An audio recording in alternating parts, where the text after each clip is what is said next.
So the other day I was going through and preparing for some in-year content, the hidden gems of 2025, the most underrated games, kind of compiling those lists to get ready for the end of the year because we're coming up on the end of the year, which is wild to think about.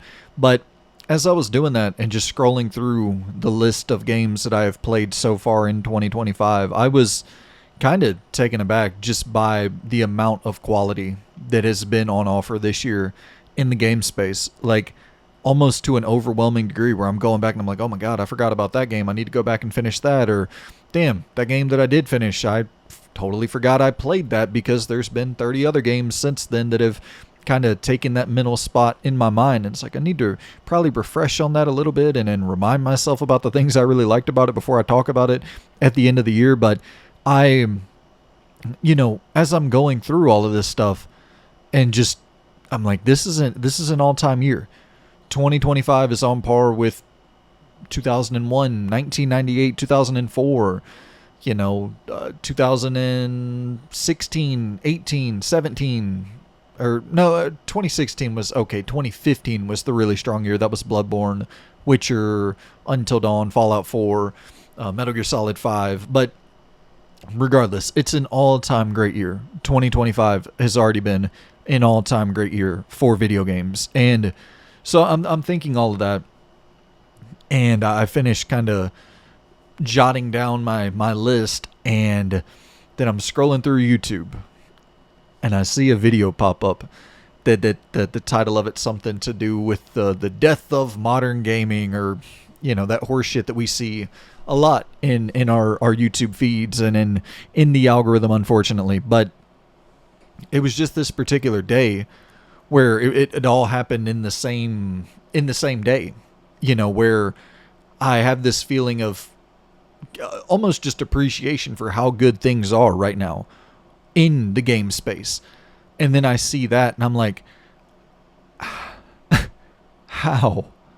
Just that was my really only thought, was just like, how is it possible to feel the way that you feel about games? And I'm not even being facetious or not trying to be rude. I'm just like, how can you possibly enjoy video games and look at 2025 and be like, yeah, that's a bad year, or gaming is dying? Or how could you not have stuff to play that's releasing, that's new, that you're enjoying? Like, it's just baffling to me, because as I was going through that list of stuff that I played, it's like it's covering the entire spectrum of gaming, the entire spectrum of like any possible avenue of style of game, genre, whatever you prefer. There's been something in 2025 that is exceptional in that space. And I don't know, man, it's just kind of bums me out to see stuff like that. And I wanted to not to do some Tony Robbins fucking motivational, emotional speaker style shit here, but I do think it's important to recognize that your nostalgia, your view of how great things once were, I think that's often more so you thinking about how great life once was.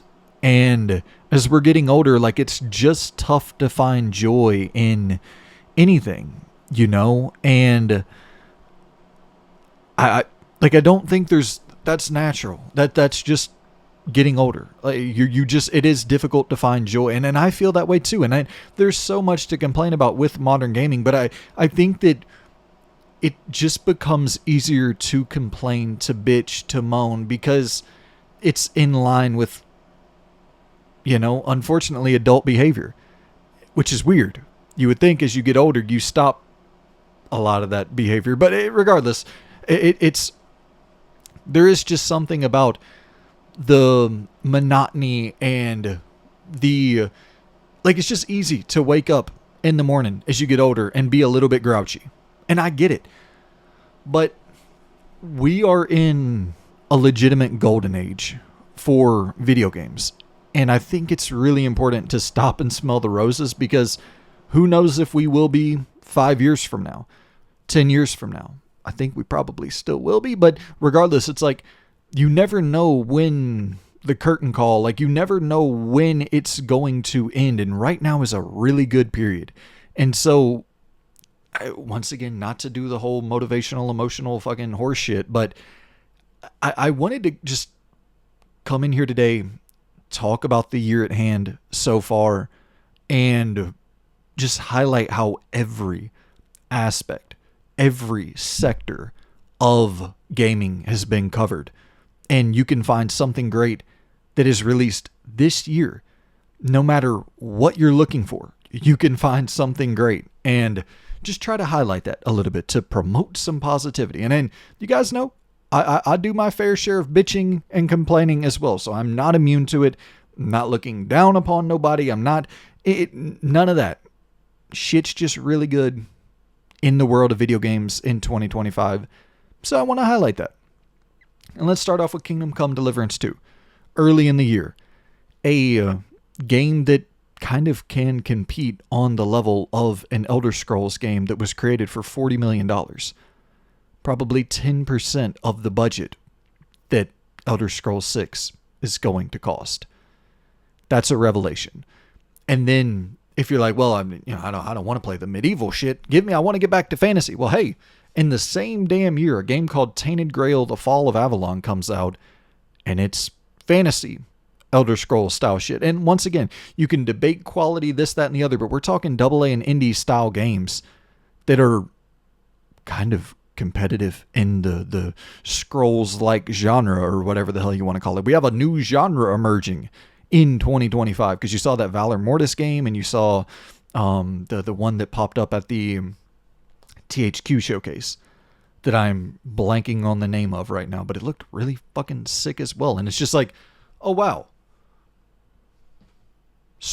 Scrolls likes are a thing created on a indie and AA budget.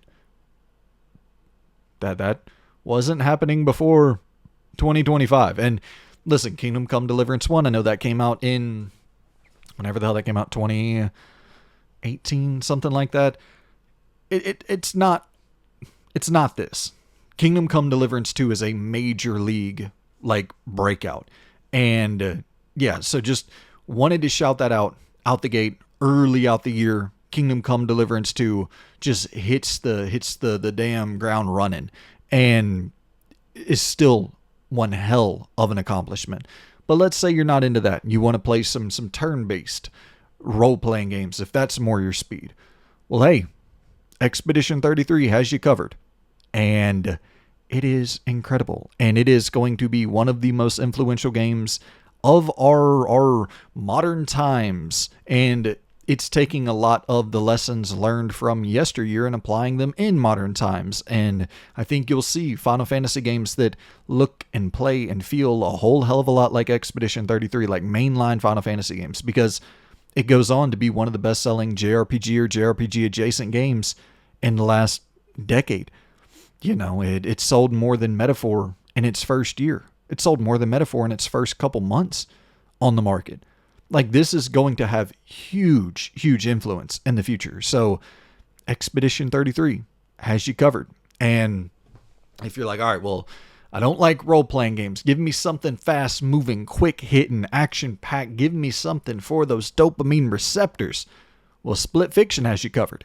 If you have the TikTok brain rot like I and many others do, Split Fiction, the fun per second on that damn game is astronomical. I don't know if there's anything else that competes with it or even comes close that is released in 2025.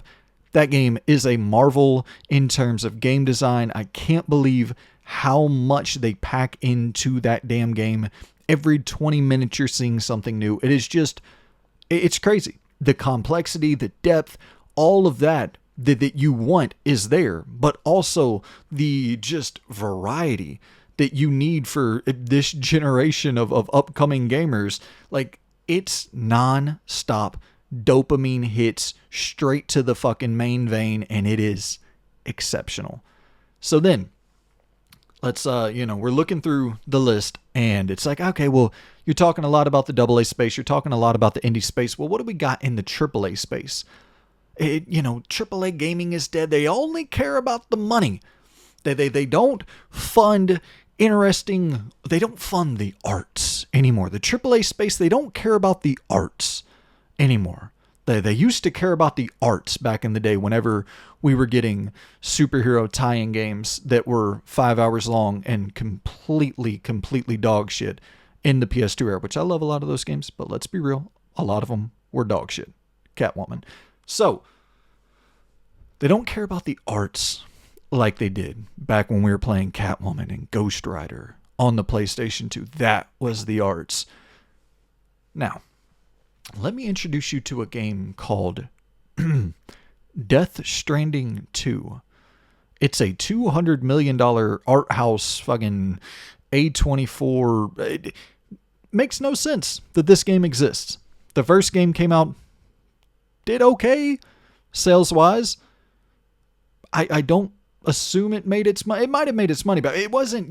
Sony wasn't laughing their way to the bank off of the profits from Death Stranding 1. But they greenlit Death Stranding 2. And listen, let's be real. There's business realities to this. They want Fizzant to come out, and they think that could be a big hit. So they're keeping that Kojima relationship nice and warm and cozy. And I get it. There's business realities to all this shit. But Death Stranding 2 is ridiculously expensive. A ridiculously high budget game that makes no sense from a financial standpoint to greenlight at all. But hey, you want your AAA, if you want AAA games to be art, then my friend, that is a AAA game that is, that's about as artsy as you can get. And if you want AAA games to be the absolute opposite of that, if you're like, I'm tired of the damn movie walking sim slop shit, I'm trying to think of like a YouTube thumbnail, movie slop sim, death of dad, where's my dad? I don't know. Whatever the hell is the name of those YouTube thumbnails that get fed to us nonstop. But if you're tired of the damn movie games, I got the perfect remedy for you. There's a donkey. Well, he's not a donkey. I always get the name is Donkey Kong, but he's not a donkey. He's like a gorilla or some shit. Well, the gorilla game just came out on the new Nintendo. There's a new Nintendo console. I guess we should mention that. It's like one of the fastest selling consoles in the history of gaming, and that came out this year as well. And it's like the console ecosystem's doing really, really well, and which is, once again, that's something we've been hearing for 100 years as well. Console gaming is dying, and it's the death of the console. It's not. The fastest selling console of all time just released. But anywho, Donkey Kong. It's a game all about breaking shit. They give you an entire little destructive sandbox, and you just go and break it. And there's like layers that you just give me something to break. About your fucking face. I hope you know my fucking chainsaw. It's the entire game. Is you're just Fred Durst. And so shout out to Fred Durst. And listen, I get it. If you're like 74, 75 years old, you're probably screaming at the TV right now. Well, that's not my Donkey Kong. My Donkey Kong was 2D. And I want to go back to 2D. The glory of the 2D. And, well, I kind of got good and bad news for you. Well, I mean, good news is there are like 2D sections in Donkey Kong Bonanza as well. But I got even better news for you. There's a game called Hollow Knight Silksong that just released. The best-selling Metroidvania game of all time. People love it. They're playing it by the tens of millions. Hop in. Have a good time. But if that's not up your alley, I know something that will be. For all you 70-year-olds who are watching this, let me introduce you to a game called Ninja Gaiden. You remember that one? There's a new one, and it's 2D. And for everybody younger than 70, there's also a new one that's releasing called Ninja Gaiden 4 that's 3D. And they're both looking really good. I need to play the 2D one. It looks sick as shit though. Ragebound, Ninja Gaiden Ragebound looks incredible. And also Shinobi is coming back. And it's a dope ass 2D, side scrolling thing. And then you have Prince of Persia, the Rogue Prince of Persia. So all of them, all of the ninjas and the princes and the rogues, they're all back in 2025. Come on in, have some fun. Everything's back. Nothing is there's nothing that is not back. Bubsy is back in 2025. I saw Fear Effect when I was scrolling through the PlayStation Store the other day. That's back. There was Yooka-Laylee Replayly or some shit. Everything's coming back. So even if you hate everything new and you just can't stand it, all your old shit's back too. And speaking of old shit, Mafia the Old Country is back. That's another one that's back. And it's good. It's like really, really good. If you like Mafia games, I think you're going to like Mafia the Old Country quite a bit. That's one of the best stories of the year, in my opinion. I absolutely fucking adore that game. And for all of the, the people my age and older who grew up with Mafia, all us dinosaurs, well, hey, I'm sure you are very similar to me, and you miss the days of a 8-hour linear narrative-driven experience. Mafia the Old Country has you covered. And $50. Like, that's another thing that doesn't get enough credit for. We're seeing so much in 2025 where, I get it, the nickel and diamond, the microtransactions, all of these negatives that are commonly associated with modern gaming. Mafia the Old Country, $50. Expedition 33, I think $50 as well. The Oblivion remake, which we didn't even talk about that. That's another remake. $50. There's so many of these games that are releasing in 2025 that are, damn near half the price. In the indie market, Hollow Knight was $20. It's insane. You can get insane value from these games and not have to break the bank. And you're talking like good, high quality single player games for not a lot of money at all. Speaking of shit that's back and doesn't break the bank, Tony Hawk is also back. And I think that one was another one that was it $49.99? Might have been a little bit. Either way, I don't think it was full price. And it's a remake of Tony Hawk's Pro Skater 3 and 4. It's excellent. And I think that we're also, we got Skate. Skate is back in 2025. It doesn't seem like it's necessarily good, but it's at least back. There's at least a pulse there, so maybe it can one day be good, maybe, hopefully. But Tony Hawk is good. Tony Hawk Pro Skater 3 and 4 is good. And hopefully Iron Galaxy can go on and we can get Tony Hawk Pro Skater 6, a brand new entry in the series with Iron Galaxy at the helm. And speaking about back, Konami is kind of somewhat back. Silent Hill 2 remake last year, God tier. Silent Hill F on the way. Looks good, looks solid. I think the reviews should come out next week, if I'm not mistaken, or later this week. So I'm really, really excited for Silent Hill F. But Metal Gear Solid 3 remake, damn solid as well. I guess, pun intended, it really wasn't. My brain, I have a limit on the words that I know that can come out of this this hole in my head. But Deliver at All Costs is one of those games. Once again, Konami funded it. They're funding that Darwin's Paradox game that's releasing later this year, the game where you play as the octopus. But Deliver at All Costs comes out, and that is genuinely, if that came out on the PS2, it'd be one of those cult classic 9 out of 10 games that went on to sell like 1 million copies and had great long-lasting fanfare. People always talking about the twist in that. It's so good. It's so fucking good. But it's such a competitive year where every single day, every single week, every single minute, there is something new on the horizon that is occupying millions of people's time, and they don't have the time. They don't have the money. They don't have there's just simply no fucking time for games like Deliver at All Costs, and that breaks my heart because I think Deliver at All Costs is one of the best games of 2025, bar none. But it's like, well, dude, how many games have we already gone over that released in 2025?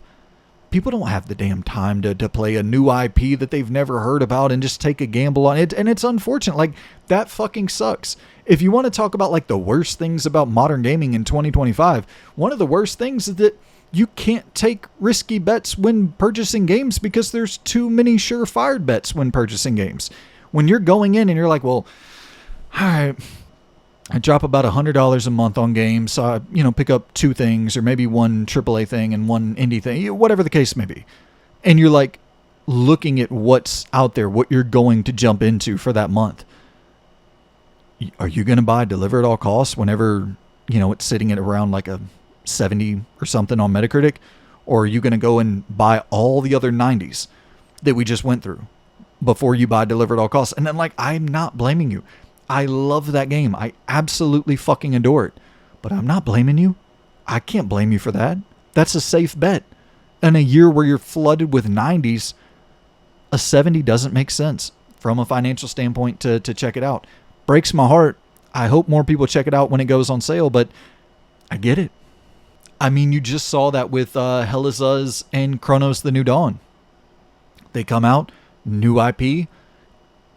They come out right next to Hollow Knight. Too bad, so sad. Nobody's playing them. And I shouldn't say nobody. I don't know. The only thing that I can track is the Steam DB numbers, and it's not looking great.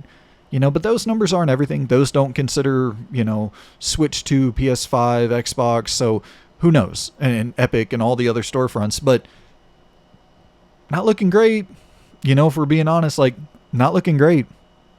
And you even in that space of very difficult, hard games that don't tell you, like Hell is Us, the big marketing beat. And I do wonder, a part of me wonders if there's if some of that lack of sales success can be rooted in, because even for myself, I do consider that every now and then, where it's like, okay, there's a bunch of big games coming out that I want to check out, and one of them is believed to be like the game that's you're gonna spend 30 hours in the game world not knowing where the hell you're going, but if you knew where you're going, it would take you 5 hours to finish. It's like, okay, that's at the very back of my list, and I'll play the other good shit. And I don't think that's so much what happened with Hell is Us, but regardless. And for so long I heard, we want games, we want the return of games that do not hold our hand. We hate the yellow paint. We don't want any sense of, we don't want to know where the hell to go. We don't want to know what the hell we're doing. We want to be completely lost. And it's like, well, Adamfall and Hell is Us will leave you completely lost. So if that's what you're looking for, if you're in the camp of I'm tired of games telling me what to do and where to go, well, there's a couple that released this year that absolutely, more than a couple. Silksong is kind of in the same camp. Kingdom Come Deliverance 2 is kind of in the same camp. They don't tell you where to go, what to do. So if you're looking for that, if that's the thing you hate so much about modern gaming, well, there's like 5 games that completely remedy that released in 2025. The one thing I will say, and I'll give this to people, anybody that's like, well, sports games are not as good as they once were. That's probably true. I'll probably give you that. And sports games and 3D platformers, although we did get Astrobot last year, Donkey Kong is somewhere in that 3D platformer space. And we'll get a new Mario game in the next year or two. So, anywho, but no doubt, 3D platformers and sports games. Definitely, there were better eras for those two genres. I'll give you that. However, Rematch is one of the greatest sports games that has ever released.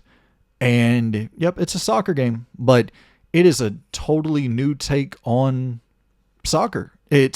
You're playing it from an over-the-shoulder, almost God of War-esque style perspective, and you were controlling one character and one character alone, and it is so goddamn immersive. So unbelievably fun. Rematch is God tier. Hell, even in the space of like what I think could arguably be definitely in the conversation of like the most egregious, overly monetized, anti-consumer space, anti-consumer genre on the planet, the first-person shooter, the competitive first-person shooter space, like Battlefield, is coming back in 2025, and it looks to be coming back in a pretty big and bad way. Like, that game looks excellent, and who knows, it might completely just screw up the landing and butcher all of the goodwill that they've built up so far, but so far, people seem really hot on the return of Battlefield.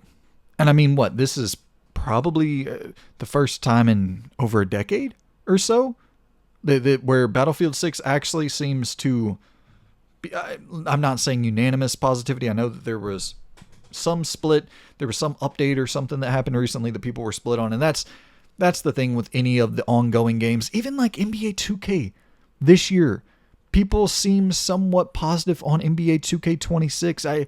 Once again, with these ongoing service games, it's the thing about the fandom where they love those games so much that they hate them. And it's like their entire everything the only game they play is NBA 2K or Destiny or whatever. So like the biggest fans of Destiny also somehow hate Destiny the most, and the same thing with 2K and Call of Duty and all of these style of games. But people seem really hot on NBA 2K26 for the first time in a while.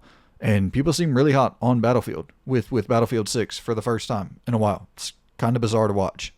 And then you got like Ghost of Yotei that's right around the corner where you're got this has the dope ass shit in there where you're in the middle of a fight and you can knock the weapon out of an enemy's hand and then the weapon goes flying and you go jumping on top of the weapon, grabbing it and then killing the enemy with their own weapon and they can do the same to you. That shit looks sick as hell.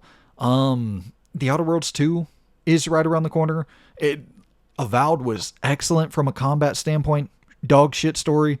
So as long as the Outer Worlds 2 can tell a mildly competent story, but improve drastically on the combat, I think that's a win. Metroid Prime 4 is right around the corner. It's the first Metroid Prime game in a long-ass time, over a decade as well. And, I mean, just based on Nintendo's first-party track record, like I think that game is probably going to be excellent. Resident Evil 9 is right around the corner, and once again, just if we're talking track record, Capcom hasn't missed with a Resident Evil game since 2000 and whenever the hell Resident Evil 6 came out. Everything since then has been god tier. RE2 remake, RE7, RE8, 3 remake, I guess you can say 3 remake. They stumbled a little bit, but it was still a good video game. If you're a fan of James Bond and you've been waiting for the dream James Bond game, which I don't really think we've ever gotten like the true dream James Bond game. We've gotten, GoldenEye was awesome at the time. Doesn't necessarily hold up all that well, but GoldenEye was awesome at the time. Everything or Nothing is probably the best Bond game we've ever gotten, but it's still not the dream James Bond game. You don't, what's the infamous, you don't feel like James Bond. It's a dope-ass third-person shooter, but the whole charming system and the bluffing and the dialogue options and being suave, kind of getting to be in that role as James Bond, like IO is about to knock that out of the park, and that is right around the corner as well. And I guess going back to Capcom, fucking Onimusha. They're reviving Onimusha in the year 2025. And not only, like, they're reviving Onimusha and also focusing on new IP with something like Pragmata. And you see that with Kunitsugami. So Capcom, for the longest time, they struggled to get back on track with their prominent franchises. And now it's like, we're getting our prominent franchises back on track. And we're also developing brand new IP and fostering new, creative ideas and trying to bring those to the forefront with Pragmata's weird, like, puzzle-solving combat system that they have in place. Damn, Fable and Gears are coming back in 2025. Fable, from what we've seen, we haven't seen much. We've seen more of Fable than Gears, I guess. But Fable, I think that's going to be pretty dope. That's coming from Playground. I could see that maybe getting pushed to 2027.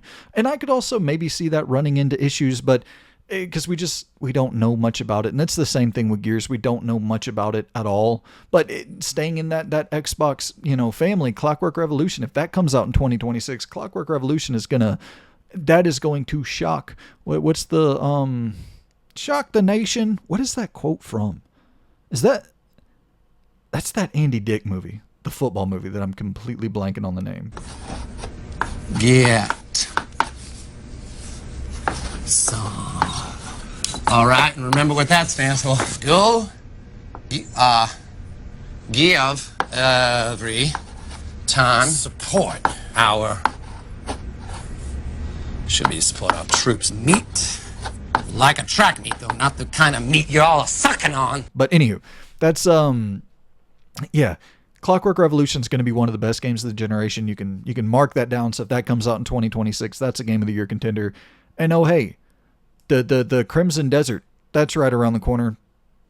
That game is either going to fucking rule or it's going to run like dog shit, but I think it's going to rule regardless. Even if it runs like dog shit, I'm so curious about that Crimson Desert game. That looks to be one of the most ambitious. I remember watching a video, I think it was it Mr. Matty Plays? Or it might have been on Defining Duke, where they were talking about it, and he said something to the effect of it feels like the first truly next-gen game. Like, when you think of next-gen consoles, that's the style of game you think about. It's like, yeah, dude. That is a very good way of putting it, because I look at that and I'm like, When you buy a new $500 shiny system, you're expecting games like Crimson Desert to run on it. And they don't. But now, hopefully, maybe they will run on it. That's the phrase, right? Run on it. I don't know if it'll run on it. You'll put a game, a disc into your system, and it'll do something. Run on it? I don't know, but it'll boot something up for you. And don't forget as well, the ex-Witcher, the ex-CDPR guys, they're going off and making that Blood of the Dawnwalker game. And they have the new thing where they updated it recently where people were saying the camera was too tight. It felt too God of War-esque and not Witcher-esque enough. And so they pulled the camera back. They're listening to feedback. You're going to go around playing as a damn vampire and, I don't know, doing vampire shit, climbing churches and, I don't know, what the fuck do vampires do? I guess they avoid crosses and climb the tops of churches and look creepy and drink blood and shit. So that's coming in 2026. Oh yeah, and not to mention, the most expensive video game in the history of video games is coming in 2026 as well. Grand Theft Auto 6. It's right around the corner. It's less than a year. Well, we'll see about that. But right now they're saying it's less than a year away. And I was listening to an interview with a Rockstar developer. And he was talking about how he thinks GTA 6 is going to be the most expensive game ever made. Ever. Like 2027, there won't be a more expensive game. 2037, there won't be a more expensive game. 2047, there won't be a more expensive game ever made. Even GTA 7, GTA 8, etc., because of AI. And he's like, this might be because all of the little things that AI is going to, because the main cost is, and it's unfortunate, but the main cost is employing the developers. It's not necessarily the tech. It's not necessarily like that shit is expensive as fuck as well, of course. But a lot of the manpower that you need is going to be lessened over the next decade or so until we get GTA 7, probably I would imagine close to 2040. But in that time, AI will have reduced the body count, the amount of employees needed on those jobs so drastically that his theory is like GTA 6, it'll come out 2026, and he was like, you'll never see a game that's more expensive than that. That'll end as like the most expensive game ever made, period. It's like, that is kind of a fascinating theory. That's something fascinating to consider, where it's like next year we might be playing the most expensive game that has ever existed and will ever exist. So listen, once again, yes, there's many things to complain about in the modern game space. But I think if I go through that list and you're like, yeah, none of that appeals to me, I think it's okay to just look inward as we conclude our therapy session today. It is okay to look inward and be like, I just don't really like games. And like, that's totally fine. There's a lot of shit I don't like. I don't like golf. I'm not good at it. I suck at golf. But I'm not saying golf is dead because I don't like golf. I just don't comment on golf at all because I don't like it. I don't care. I don't like baseball. So I have no opinions on baseball. I don't say baseball is dead. I don't say... I have no clue about baseball. So I just don't talk about it. And it's like, I don't know. It's weird to me that people who just have no interest in games at all still feel so compelled to talk about them. I don't know. It's a really, really weird phenomenon. And I mean, I do know a lot of it is driven by the algorithm, of course. The algorithm rewards that style of content. It rewards there's a specific title that gets copy and pasted. There's a specific thumbnail style that gets copy and pasted, and they do well. And it's rewarded. That copy and paste format is rewarded greatly. And it's unfortunate, of course. Like you would hope that, in my opinion, mediocrity wouldn't be rewarded to that degree. But the end of the day, who am I can't be the one to say it's mediocre. If a lot of people disagree with that and then continue to click on that and reward that, then it's going to be like, you can't necessarily blame the creator for continuing to make the content, and you can't necessarily blame the algorithm for continuing to feed the content. It's a bummer, but at the end of the day, it's kind of like, it's on us, right? We got to choose not to engage with that shit. And it hits your feed a lot, but you got to choose not to click on it.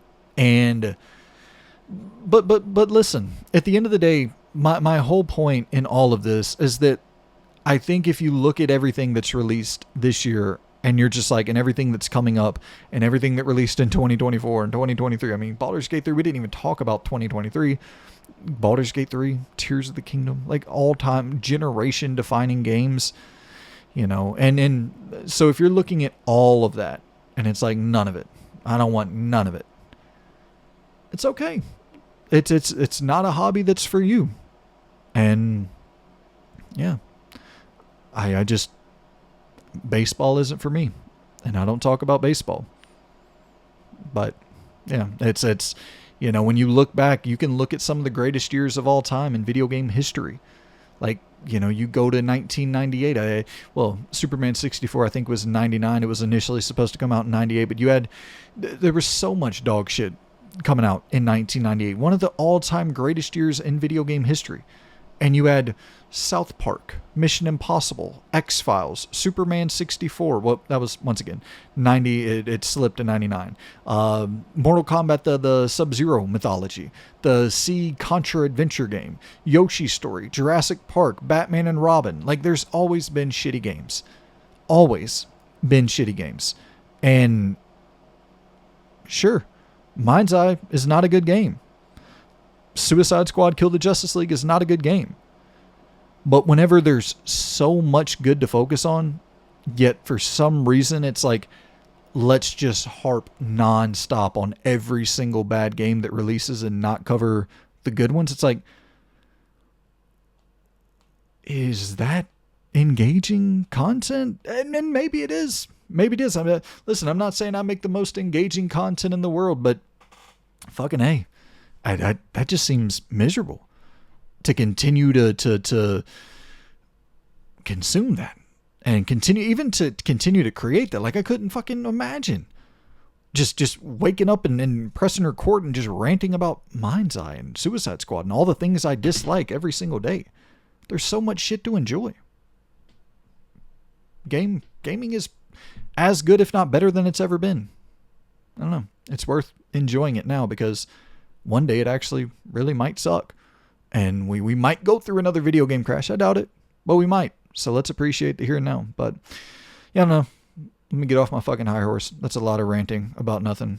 Appreciate y'all for tuning in. Hope y'all enjoy. And yeah, click the like button if you do. Subscribe. All that stuff helps. If you want to support through Patreon, YouTube memberships, all of those are available. And some good exclusive content. So some rankings, some lists, some other shit on Patreon, YouTube membership. You get the deal. Support if you feel so inclined, and I greatly appreciate y'all for tuning in. See you in the next video, guys. Goodbye.